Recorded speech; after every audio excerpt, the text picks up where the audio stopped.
Here's the guilt-free version most people never understand. A narcissist can hurt you deeply and still feel like the victim, not as a lie, not as a performance, but as something that feels completely true to them. That is the part almost no one prepares you for. The cruelty is disturbing enough, but the truly unsettling thing is what happens underneath it. Because in their mind, they are not the one attacking. They are the one under attack. They are not hurting you. They are defending themselves from you. And once you understand that, everything begins to make a different kind of sense. Before we go deeper, take a moment to subscribe. This channel is built for people learning to understand these patterns and protect their own clarity. If that is what you need right now, stay close. Let me show you how this actually works inside the mind. Because this is not about excusing anyone, it is about seeing clearly. Most people assume cruelty comes from a place of confidence. They imagine someone strong, cold, calculating, someone who enjoys causing pain. And sometimes that appears to be true on the surface. But underneath many narcissistic patterns lies something much more fragile, a self-image that cannot tolerate being questioned, an identity built on a story that must stay intact. This is important. For a person with strong narcissistic traits, the self-image is not a comfort. It is a survival structure. It holds everything together, and anything that threatens that structure can feel like a threat to the self, not a threat to their ego in a casual sense, a threat to who they believe they are. So when criticism arrives, something happens. When they are exposed, something happens. When they feel rejected, disrespected, or out of control, something happens. The ordinary experience most people would call feedback becomes something else entirely. It becomes danger. And danger demands defense. Now notice the shift. For most people, being told they did something wrong is uncomfortable. They feel a small sting of shame. They sit with it. They repair it. They move on. But for someone with fragile self-esteem hidden beneath a grand exterior, shame is not a small sting. Shame can feel unbearable. It can feel like being erased, like being exposed as worthless. And here is the mechanism that matters most. That shame is so intolerable that the mind refuses to hold it, so it pushes it outward. This is externalization. The pain does not stay inside. It gets aimed at whoever is nearby, often the person who simply told the truth. The shame becomes anger. The anger becomes blame. The blame becomes contempt. And in that moment, the story rewrites itself. They are no longer the person who did something wrong. They are the person being wronged.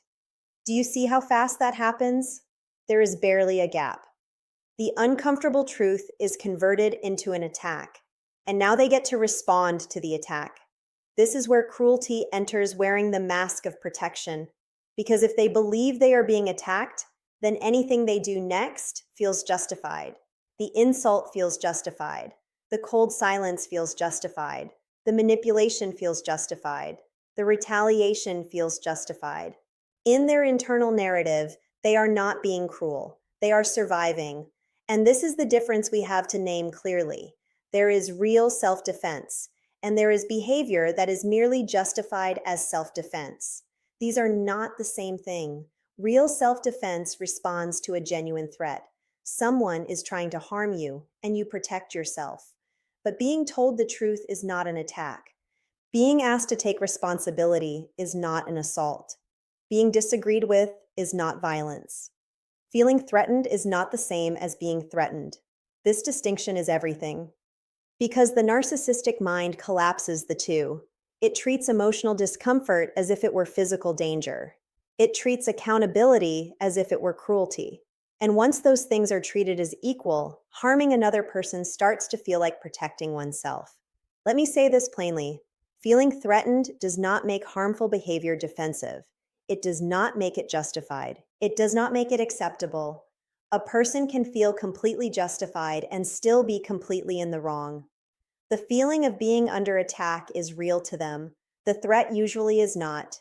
And this is why arguing rarely works, because you are trying to correct facts. They are trying to survive feelings. You are talking about what happened. They are protecting who they believe they are. Two different conversations, two different worlds. Now watch how the story gets rewritten in real time. Something goes wrong. Maybe they said something hurtful. You bring it up calmly. You explain how it affected you, and instead of hearing you, they feel exposed. Exposure triggers shame, shame triggers defense, and suddenly the conversation is no longer about what they did. It is about what you did. Your tone, your timing, your attitude, the way you always make everything a problem. The blame shifts, and once the blame shifts, the entire story shifts with it. You came in as the person who was hurt. You leave as the person who caused the problem. This is blame shifting. And it is not always a conscious strategy. Sometimes it is a reflex, an automatic defense that protects the self-image at your expense. The internal sentence changes. It goes from something like, I hurt someone, to something like, I had to protect myself. And that single change does something powerful. It erases guilt, it erases accountability, it erases the need to look inward. Because if they were only defending themselves, there is nothing to feel guilty about. There is nothing to repair.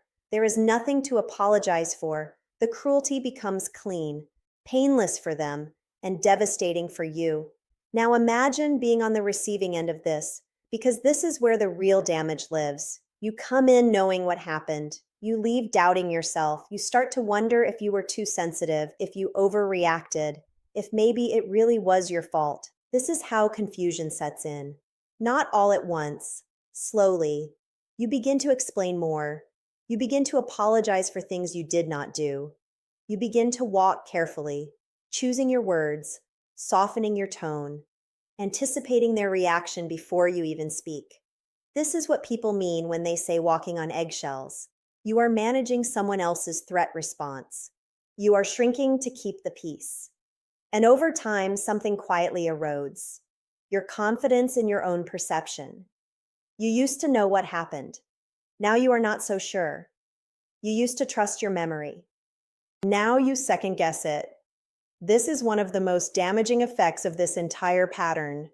You slowly lose contact with your own reality because their reality is louder, more certain, more insistent, and it keeps rewriting the story until you barely recognize the truth you started with. Let me pause here because this matters. If you are living inside this confusion right now, you are not weak. You are not broken. You are responding exactly the way a reasonable person responds when reality keeps getting bent around them. The confusion is not a flaw in you. It is the natural result of the pattern. Take a breath. And if this is helping you see clearly, subscribe and stay with this channel. We go deep into these patterns, boundaries, self-respect, and recovery, not to keep you afraid, but to give you back your clarity. Now let me show you the cycle that keeps this alive, because it moves in a loop. First, there is a provocation, or a perceived one. Something makes them feel threatened. Then there is a reaction, often disproportionate, cold, sharp, cutting. Then there is justification. They explain why their reaction was necessary, why you deserved it, why they had no choice. And then there is renewed blame. The whole thing gets placed back on you, and the cycle resets. Provocation, reaction, justification, blame, again and again. And here is what keeps it spinning, their attention. Notice where their focus goes. It goes to what you did, almost never to what they did. They can describe your mistakes in vivid detail. They can remember every word you said wrong. But their own behavior fades into the background. It becomes reasonable, understandable, even necessary. This is selective attention. The mind highlights your faults and dims their own, not because the facts support it, but because the self-image requires it. And this distorted focus reinforces itself. The more they look at what you did, the more justified they feel. The more justified they feel, the less they examine themselves. And the less they examine themselves, the more the cruelty feels like defense. It is a closed loop, feeding itself.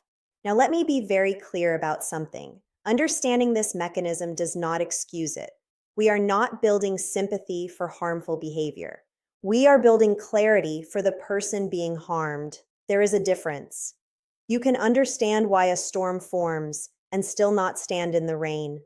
You can understand the pattern and still refuse to accept it. Insight is not permission. Explanation is not justification. And this leads to one of the hardest traps of all, The trap of trying to prove that you were not the problem. Because when someone keeps rewriting the story, your instinct is to correct it. You explain again, you clarify again, you bring evidence, you replay the conversation, you try to make them see it. You believe that if you can just explain it clearly enough, they will finally understand. And this hope keeps you trapped. Because the goal is never understanding, the goal is defense. You are trying to reach their reason, they are protecting their self image, and no amount of explanation can dismantle a defense that exists to survive shame. So you explain, and they deflect, you clarify, and they reverse it. You bring facts, and they bring feelings, and every attempt to be understood becomes another source of exhaustion. This is important. Endless explaining is not communication. It is depletion. It drains your energy. It drains your certainty. It drains your sense of self. And it never arrives at the resolution you keep chasing. At some point, you have to accept a hard truth. You may never get the acknowledgement you deserve. You may never hear them admit what they did. And your healing cannot depend on that admission. Because if it does, they hold the key to your peace. And that is a key they will never turn. So let me shift you toward something stronger, toward clarity instead of confusion. The first change is this: stop evaluating their arguments, start evaluating their behavior. Arguments can be twisted endlessly. Behavior tells the truth. Do not ask whether their explanation sounds convincing. Ask what they actually did. Ask what pattern keeps repeating. Ask how you consistently feel afterward. Behavior is harder to distort than words. The second change is this: learn to tell accountability apart from justification. Accountability says, I did this, and I understand the impact. Justification says, I did this, but you made me. One takes responsibility, the other transfers it. When you hear a but that erases the harm, you are hearing justification, not accountability. And you are allowed to name that quietly to yourself. The third change is this: another person's emotional reaction does not automatically define your responsibility. Just because someone feels attacked does not mean you attacked them. Just because someone feels hurt does not mean you caused the harm. Their emotional response is information about them. It is not automatically a verdict about you. You can hold that line internally, even when they insist otherwise. Now, let me draw a distinction that changes everything: the difference between empathy and self-abandonment. Empathy is caring about someone's feelings. Self-abandonment is erasing yourself to manage them. You can have compassion for someone's pain without accepting blame for it. You can understand that they are struggling without agreeing that you are the cause. Empathy includes you. Self-abandonment deletes you. And this is why boundaries matter. Hear this clearly. Boundaries are not punishment. A boundary is not revenge. It is not an attack. It is not cruelty in return. A boundary is simply a limit on what you will participate in. It is you deciding what you will accept, not controlling them, governing yourself. You are not trying to change their behavior. You are deciding your response to it, and that is where your power actually lives, not in winning the argument, in refusing to keep playing. This brings us to detachment. Stepping away from circular conflict is not weakness. It is protection. When you disengage from the loop loses its fuel. The provocation still comes, but your reaction is what keeps it spinning. When you stop supplying the emotional reaction, the cycle has nothing to feed on. Emotional detachment does not mean you stop feeling. It means you stop handing your peace to someone who will not protect it. It means you step back far enough to see the pattern instead of drowning in it. And from that distance, clarity returns. Let me give you something practical. When you feel the pull to explain yourself one more time, pause. Ask yourself a simple question. Am I trying to be understood, or am I trying to be free? Because those are not the same goal. Chasing understanding keeps you inside the loop. Choosing freedom lets you step out of it. When appropriate, keep a quiet record of what actually happens, not to build a case for war, but to protect your own memory. Because when someone keeps rewriting reality, a simple record can anchor you back to the truth. It reminds you what really occurred. It steadies you when the doubt creeps in. Reduce unnecessary engagement. You do not have to attend every argument you are invited to. You do not have to defend yourself against every distortion. Some things you can let sit unanswered because answering only feeds the cycle. Silence is sometimes the clearest boundary of all. Protect your emotional energy like it is a limited resource, because it is. Every hour spent proving yourself is an hour not spent healing. Every conversation spent defending your reality drains something you cannot easily refill. Guard it, spend it where it grows you, and find healthy support. Not people who will fuel your anger, people who will steady your reality, people who remind you what is true when the confusion returns. Isolation deepens the distortion. Connection restores your perspective. One more thing. None of this means seeking revenge. We are not building strategies to punish, humiliate, or manipulate anyone. That path only pulls you back into the same darkness. The goal is not to defeat them. The goal is to free yourself, because you do not heal by winning against them. You heal by returning to yourself. Now stay with me for the final truth. Cruelty does not become self-defense simply because someone built a story that makes it feel justified. A story is not a fact. A feeling of being threatened is not proof of a threat. And a comfortable explanation does not turn harm into protection. You can understand exactly why someone behaves this way and still refuse to tolerate it. Understanding is not surrender. Insight is not consent. Hear this clearly. You do not need to win the argument to protect yourself. You do not need to convince them that they hurt you. You do not need them to admit anything at all. You do not need permission to set a boundary. What you need is not their agreement. What you need is clarity. What you need is reality. What you need is self-respect. Their story belongs to them.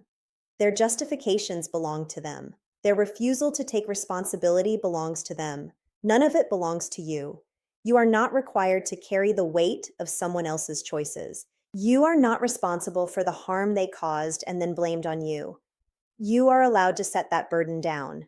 Not with hatred, not with revenge, with clarity, with calm, with a quiet, unshakable respect for yourself. You can walk away from the loop. You can stop explaining. You can stop shrinking. You can stop apologizing for wounds you did not create. And you can begin to trust your own perception again, slowly, steadily, completely. Because the moment you stop trying to prove you are not the problem, you finally become free to heal. If this gave you clarity, subscribe and stay with this channel. We will keep walking this path together, toward understanding, toward boundaries, toward self-respect, and toward a version of you that no longer carries what was never yours to carry. You do not have to win. You only have to be free.